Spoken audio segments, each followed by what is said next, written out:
Yeah, greetings in the name of His benevolent Majesty, Pataneta Anra Haile Selassie, the symbol of divine authority within the Rastafari vernacular.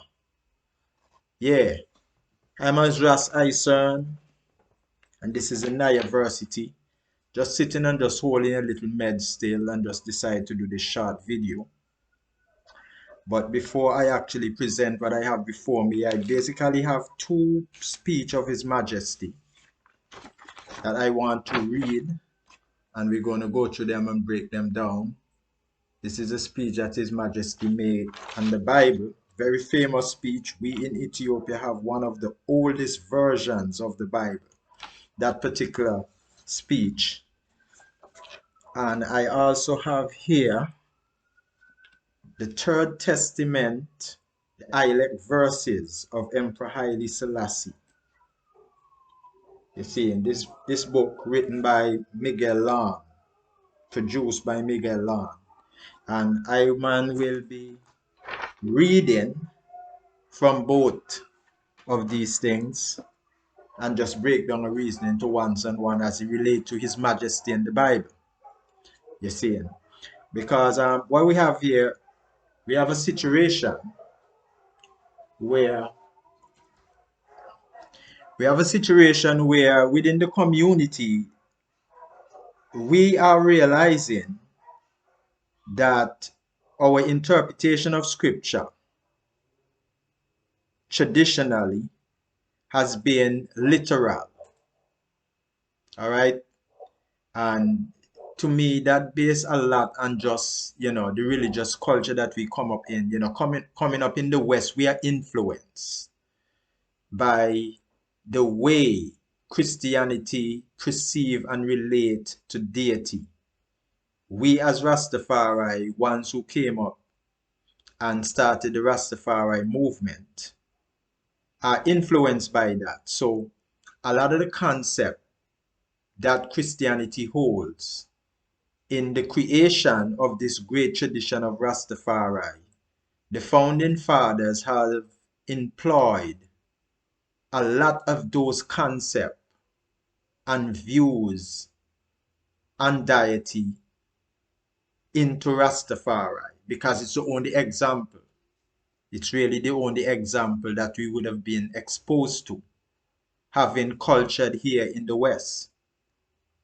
By this I mean we come up traditionally, coming up in churches, around grandmother and so on and so forth, and going to church. And we are exposed to just how Christian relate to the Bible, in that everything in the Bible is viewed literally as history. You understand?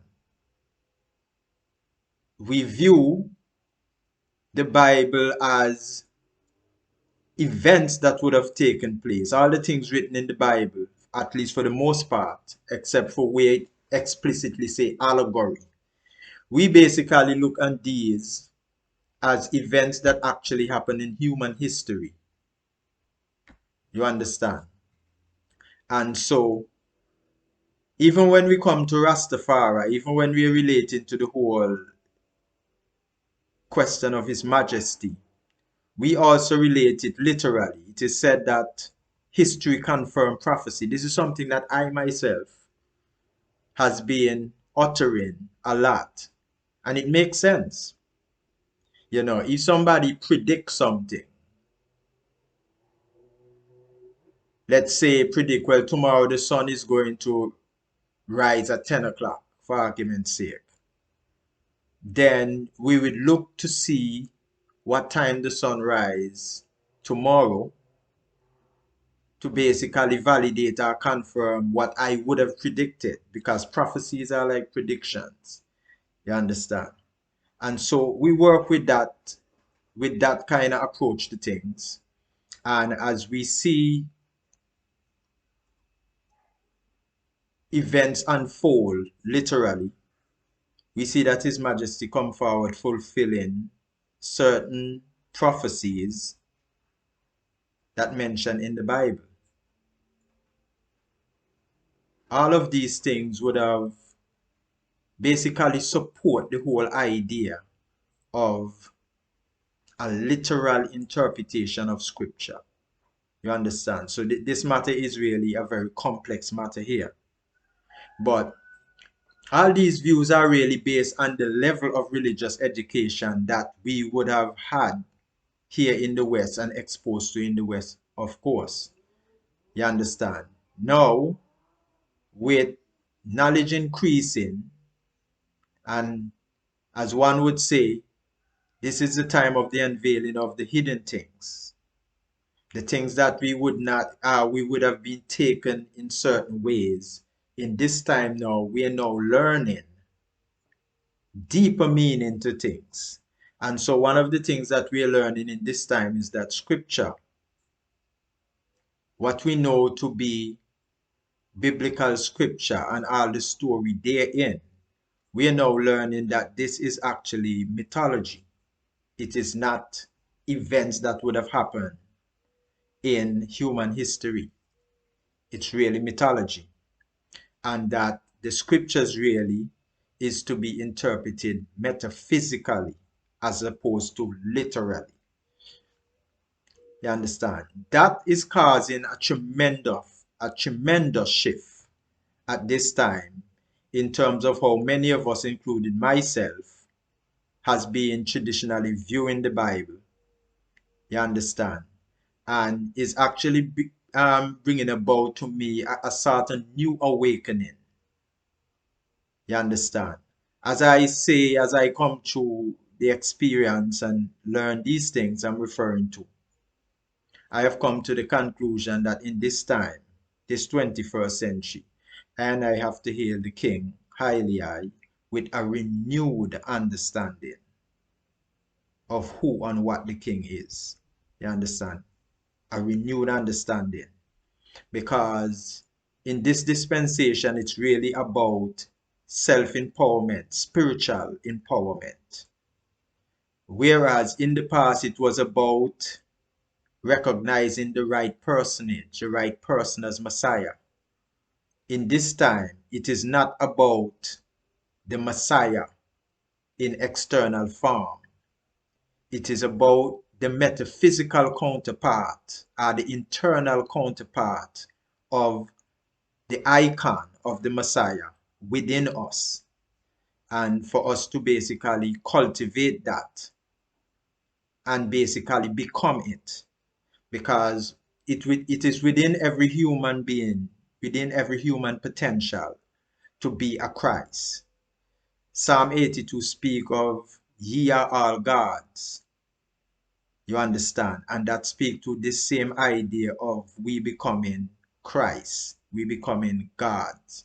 You understand? And for I, man, basically, personally, the term God more represent the highest title that can be bestowed on a human person, more so than to speak of the omnipotent creator of the universe and so on, what we can otherwise refer to as the prime mover, as the all, and so forth. You understand? So in this time, it's really about self-realization. I guess it's always been that way, really, but I'm just talking about the focus at this time. It's about self-realization, recognizing our spiritual potential, and basically elevating ourselves to that point of spiritual awareness and spiritual maturity that we can live, that spiritual live, that we can be under the dominion of divine order. You understand? So one of the issue, to get back to the Bible, one of the issue that we've been having within Rastafari, those of us who are now recognizing that the Bible is more allegorical than historical and that it is to be interpreted metaphysically. We are now confronted with brethren and sisters within the community who seem to cling to the Bible more so and find it very difficult to accept the idea that the Bible is not historical, but it is actually mythical, allegorical, and is to be interpreted metaphysically. And one of the points that those within the community put forth as it relates to the Bible is the position of Haile Selassie regarding the Bible. And ones are kind of guided by that. And I'm saying that loosely because hearing Haile Selassie speak about the Bible and say he glory in the Bible, for example, it is always dependent on how the individual who reads it interpret what that means, really. You understand? Because His Majesty can say many things and we can interpret it in certain ways when it is not intended in that way. You understand? I have here the speech, the famous speech that one's always put forward that His Majesty made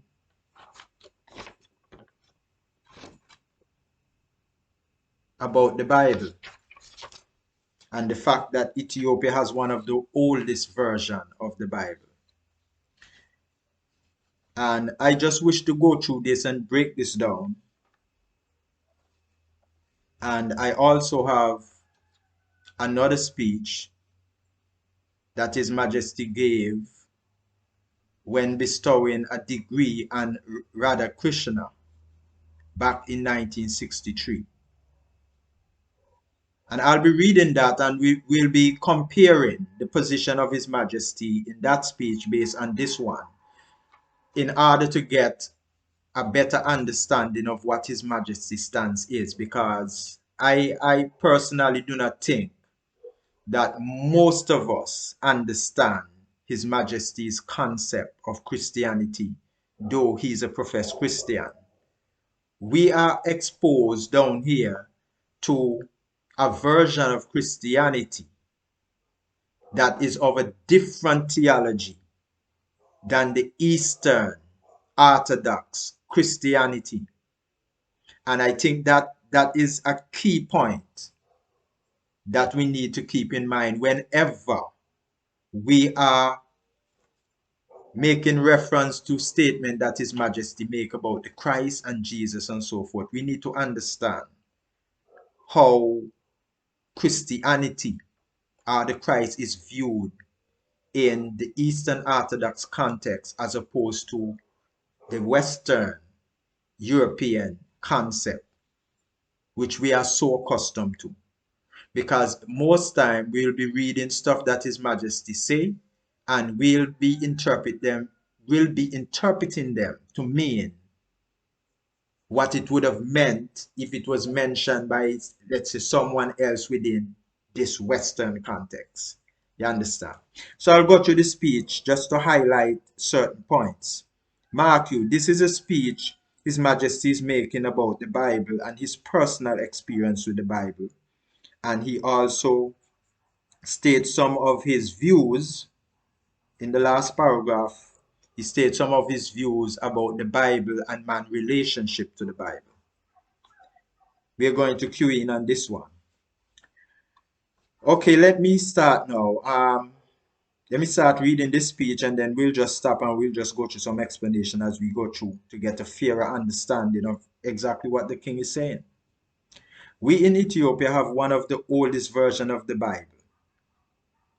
But however old the version may be, in whatever language it might be written, the word remains one and the same.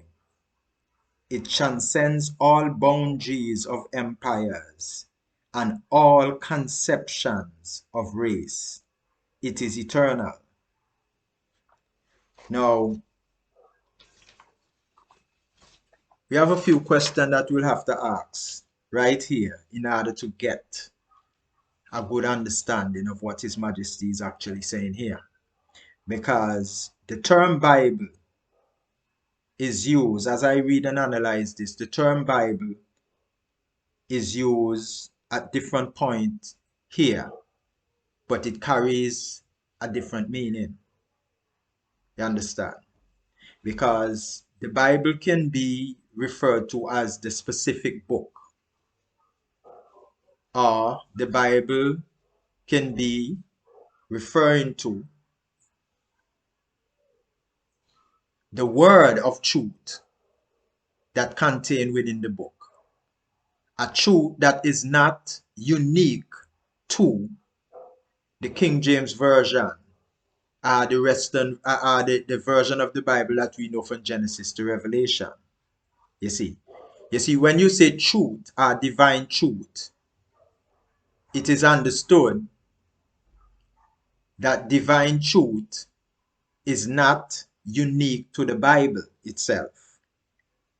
You understand? Because you have Qurans, you have Bhagavad Gitas from the Hindu tradition, and you have Buddhist Bible and differences that have different stories altogether. But they all contain that same coded truth, that divine truth that encode all of the stories. You understand? When His Majesty speak here about the word, but however old the version may be, in whatever language it might be written, the word remains one and the same. The question here would be, what is this word His Majesty referring to? Because he's saying here, however old it might be, whatever version, however old it might be, and whatever language it might be written in, the word remain one and the same. So you got to ask the question, what is this word he's referring to? Is he saying that exactly what is written in, let's say, an English version of the Bible, when you translate it into another language, it is saying the very same thing? Is he saying this? I think not. Because we well know that even within the English context of things, there are many versions of the Bible. And when you go through, the word just be different. Never mind if you're going to take it now into other languages, these same scripts, into other languages, the word will not remain one and the same, because different versions of the Bible will render the statement differently. We can see this if you go in a Schofield Bible, uh, um, new edition. I think they have a Bible, an American version of the King James Bible as well. You know, you have the Mormons and a whole set of different sects within Christianity that have different version of the Bible. And when you go through them, the word is a little bit different. It doesn't remain one and the same. So what word is His Majesty referring to here? I'm going to go a little bit further where he speak about the character of the word.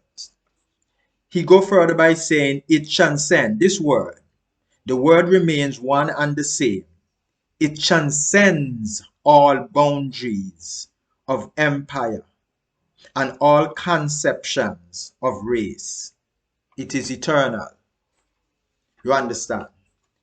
So what is this word he's referring to? Is he referring to a specific arrangement of word that's in the Bible, whatever version that might be?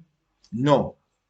When he speaks of word within this context, he's actually referring to the divine truth. Because you see, irrespective of the translation and the different arrangement of words, or choice of words in the different versions, in the different translation, all of the story remain encoded with divine truth. So when His Majesty say the word remain one and the same, that's what he's referring to. He's referring to the divine truth. that is encoded in the biblical stories. I don't think much person will dispute that. That divine truth is coded within the stories in the Bible. I don't think much people will dispute that. You understand? So the word here being mentioned, when he say, however old the version may be, in whatever language it might be written, the word remain one and the same. He's referring to the divine truth, because the divine truth transcends all boundaries of empire and all conceptions of race. It really does. You understand? So the word His Majesty is referring to here is not necessarily the language written within the Bible, but that divine truth, you understand, that is encoded in all the biblical stories. That's the word His Majesty is referring to. No doubt you all remember reading in Acts of the Apostle of how Philip baptized the Ethiopian official. He is the first Ethiopian on record to have followed Christ. And from that day onward, the word of God has continued to grow in the hearts of Ethiopians. And I might say for myself that from early childhood, I was taught to appreciate the Bible, and my love for it increased with the passage of time.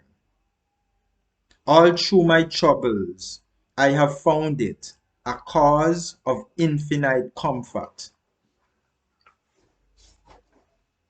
Again, he is referring here to the Bible, a specific book of sacred writing.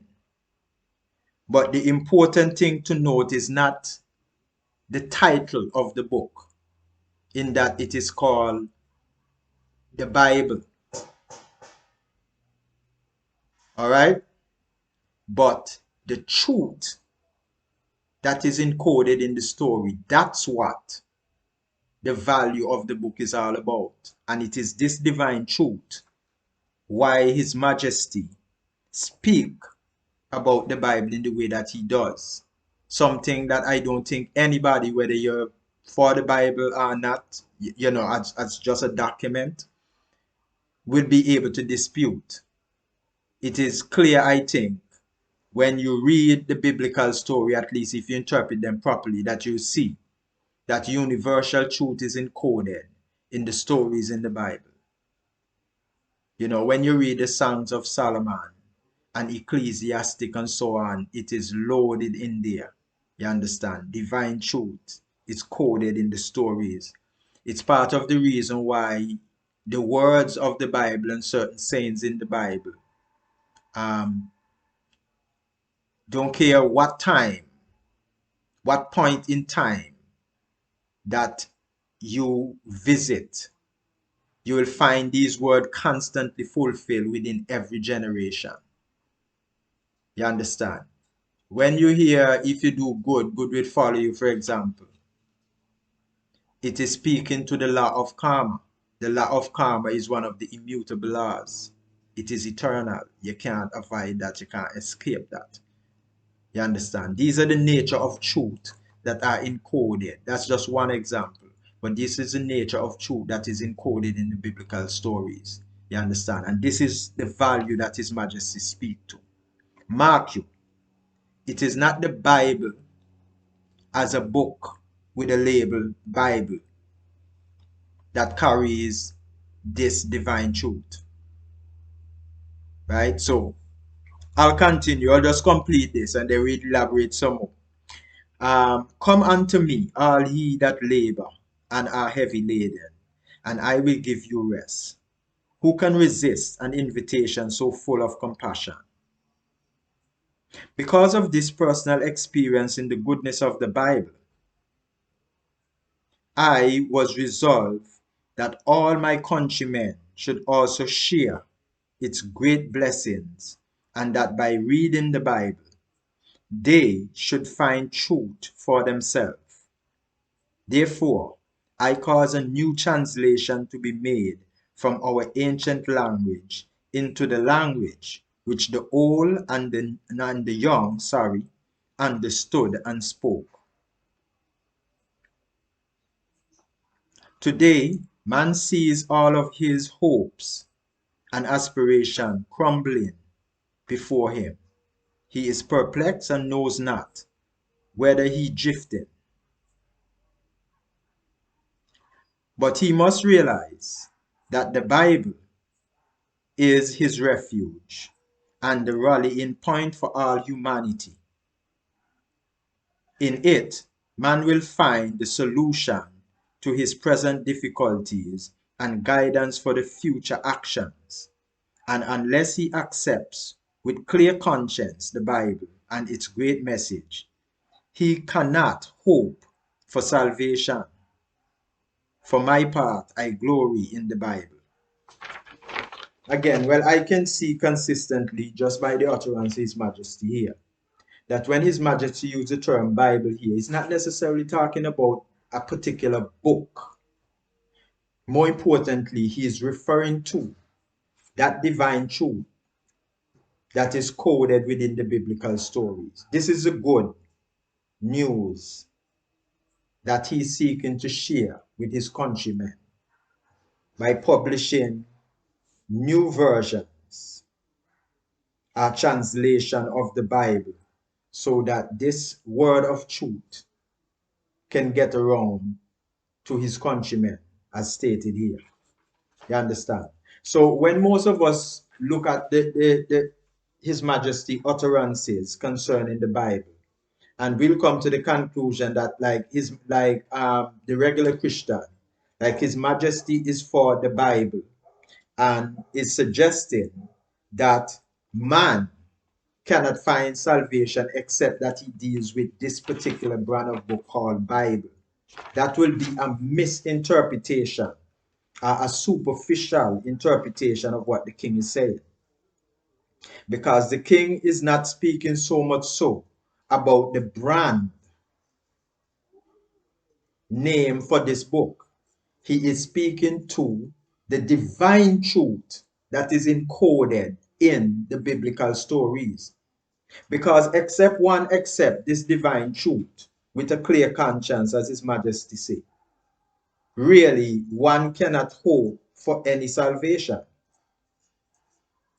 And this is true in whatever religious tradition that you will go and read their documents. If you are not going through the divine, if you're not bringing yourself to a point of recognition of divine truth, you cannot have any hope for salvation. That's straight up the truth. And except that you can accept the principles that are encoded in the biblical story, and we're just focusing on the Bible for now, with a clear conscience, you really cannot hope for any salvation. You see? So when these things are said by His Majesty, a lot of INA in the community interpret this to mean, well, His Majesty is directing us towards this specific book, making an idol out of the book, really. When what the king is referring to here, in essence, is the divine truth that's encoded in this book.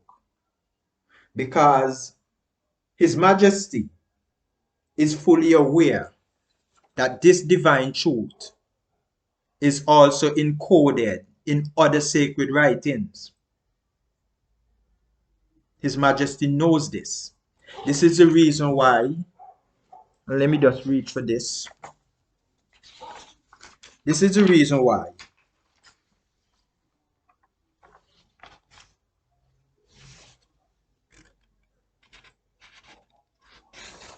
I'm going to read a quote here from His Majesty.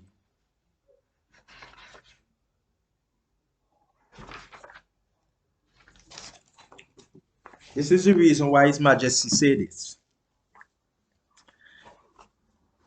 This is a quote from His Majesty. No one should question the faith of others, for no human being can judge the ways of God.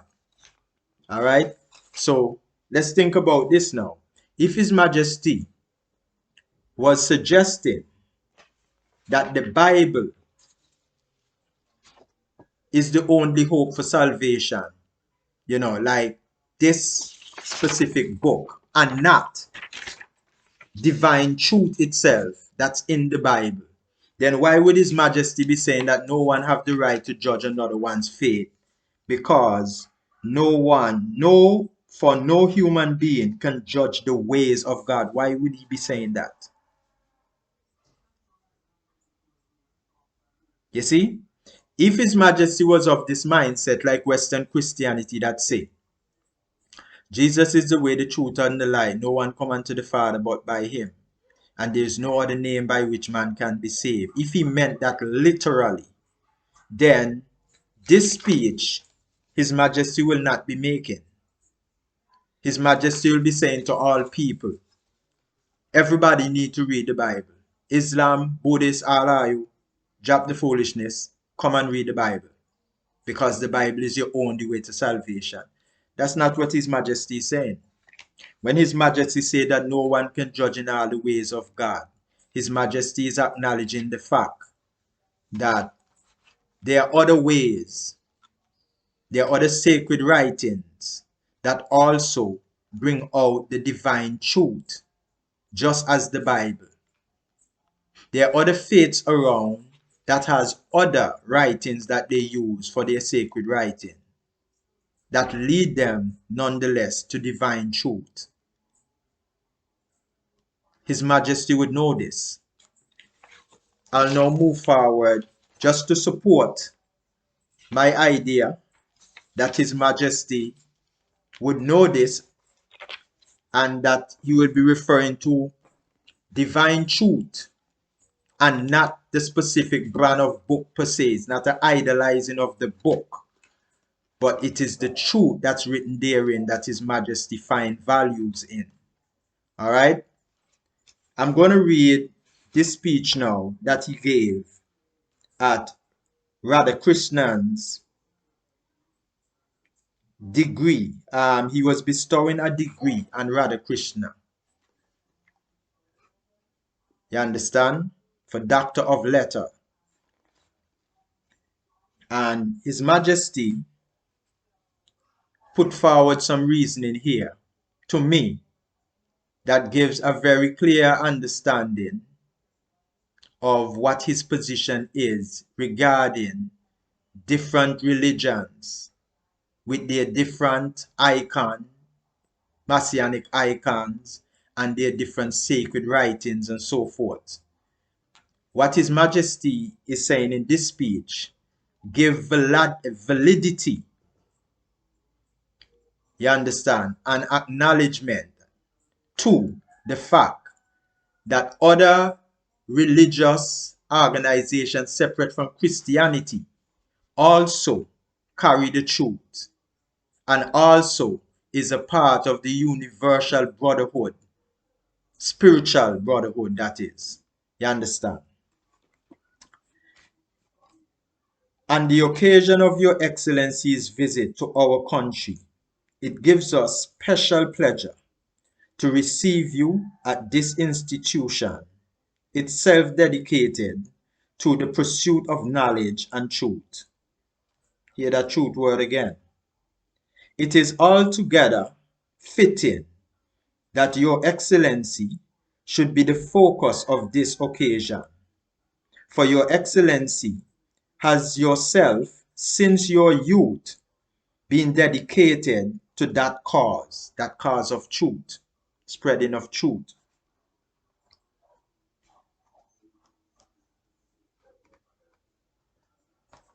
Let me see.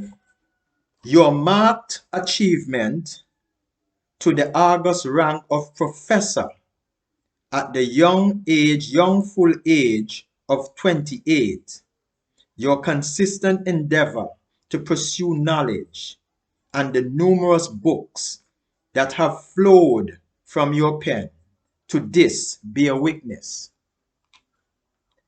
Now, this is the area of the speech now that I would wish to draw one's attention to in terms of really understanding His Majesty concept of spirituality, because Spirituality for His Majesty is not a denominational thing. You understand? Christianity, sorry, is not a denominational thing. For His Majesty, a Christian is a person that basically pursues divine truth. Within the context of the religion that he is in, the name is Christians, and their denomination is Christianity. But that is symbolic, because you can go over to Islam now and say, okay, the name of the organization is Islam. And they use a book called the Quran. You understand? Call themselves Muslim, and they use a sacred book called the Quran also. All of these are symbolic equivalent. You understand? The Bible, the King James Version, and the Quran within the context of Islam are symbolically the same thing, because both are carriers of divine truth and does the same thing for the adherents to both denominations. It does the same thing that the Bible does for Christian. The Quran does that for Muslims in terms of the divine truth that it conveys. You understand? So in a matter of speaking, when His Majesty say that he is a Christian, he's using the language according to the denomination he represents, but at the same time, he is referring to people of different religious walk that are also symbolically the same as him in terms of the pursuit of spiritual awareness. You understand? It's the same thing. You understand? You might have a word that refer to, let's say, in English you say good morning, in French you say bonjour. But although they are two different words in altogether, they are the very same thing. You understand? It's just that same kind of example between the religion. You understand? Okay, let me continue. Today, more than ever before, man realized the bond of unity that exists within the races. He is endeavored to employ the accumulated knowledge and wisdom of the ages. He is employing modern science and technology. He is reaping the benefits, however limited, of political and economic unity. And to that extent, he is transcending the age-old barrier that have divided the race so long, and is endeavoring to reflect on the welfare not only of himself and his immediate neighbor, but also on the welfare of all human race. This endeavor is in harmony with the spirit of the mystics of ages gone by. In the mystic tradition of the different religions, we have a remarkable unity of spirit. Now, let me just pause here for a minute, just to further drive my point home. See, His Majesty saying here that in the mystic tradition of the different religions, we have a remarkable unity of spirit. That unity of spirit being the pursuit of divine truth. That's the unity of spirit. You see, so while Western Christianity say, well, hey, Jesus is the only way, which tends to denounce any other religious approach, in His Majesty mind, it is not so. His Majesty is saying that we all are different religions, yes, but we have a remarkable unity of spirit. And that unity of spirit comes from the fact that all of these different religions are pursuing the same basic goal, and that is to become one with the divine.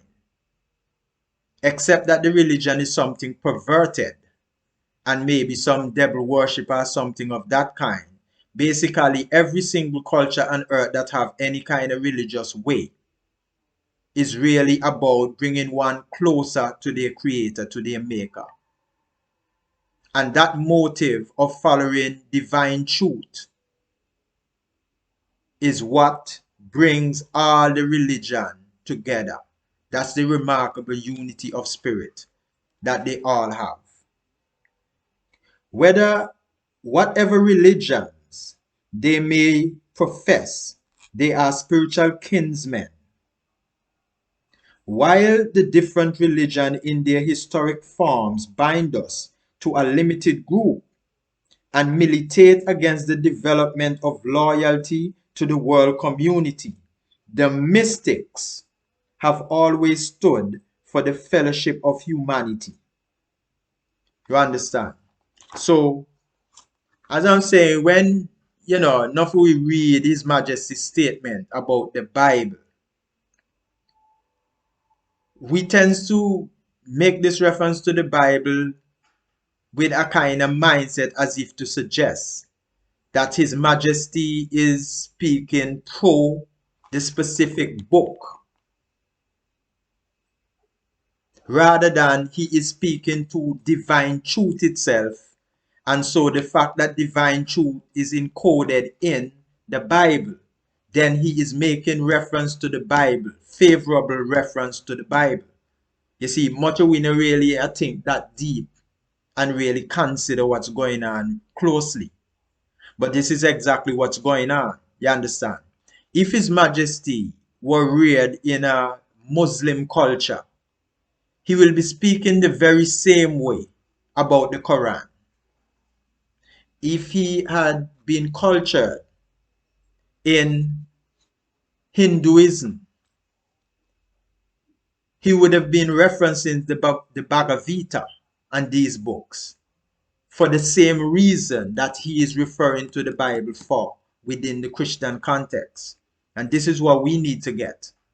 So there is no particular reason for I and I as Rasta to basically seeking to cling to the Bible simply because, well, His Majesty make these favorable statements about the Bible.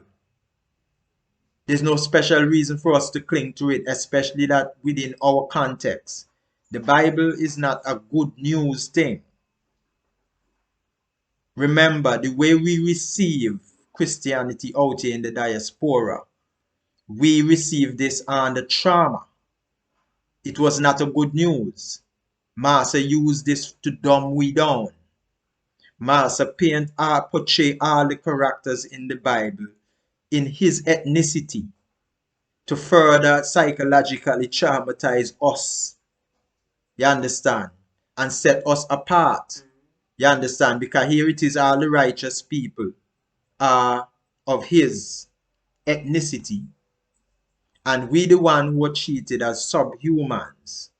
And even portrayed in some of his religious painting as the devil, black, and so forth. Portrayed black, because for example, there is a picture that my grandmother had, and this picture have an angel with a scale and weight in one hand and a sword in the other hand, and he have a character with wings and fingers like claws that he has his foot on and stamping him down into fire. And this character was the devil. The devil was portrayed jet black, but the angel was milk white with his scale and weight and his sword in his hand. All these things create for us who go through the experience of slavery. It creates trauma for us. You understand? There are passages in the scriptures where God is authorizing the children of Israel to enslave other people. Leviticus 24:44-46. For those who would like to look this up. There are passages in the Bible that are actually saying to slaves that you must be kind to your masters. When these things